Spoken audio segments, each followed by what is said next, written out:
logic. Sayang po yung pagkatalino mo rito. Nasira po yung pagiging isang matalino mong tao. Nakakahiya po dun sa mga eskwelahan na kung saan ka nag-aral at nag-graduate.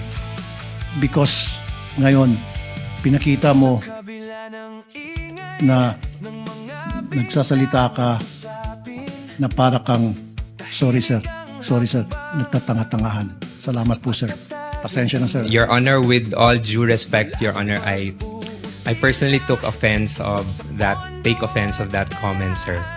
I actually just did my duty, sir. At the time, sir, I believe na yun po yung kailangan kong gawin bilang isang empleyado po, sir.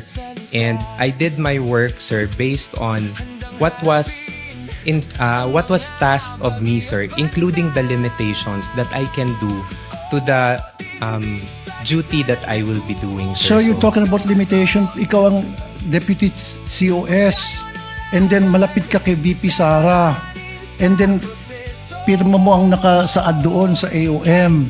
So karapatan mo po magtanong. Okay? Now, you're talking about taking offense. Paano naman po yung mga taong bayan?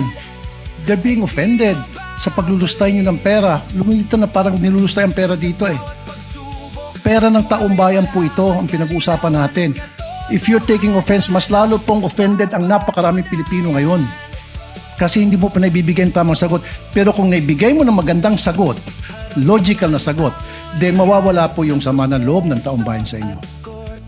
Sir, with all due respect, sir, I believe, sir, this matter of the confidential fund, sir, is still pending the final decision, sir. We are currently still submitting our motion for reconsideration on this one, sir, and we still have not received any final reply on this one.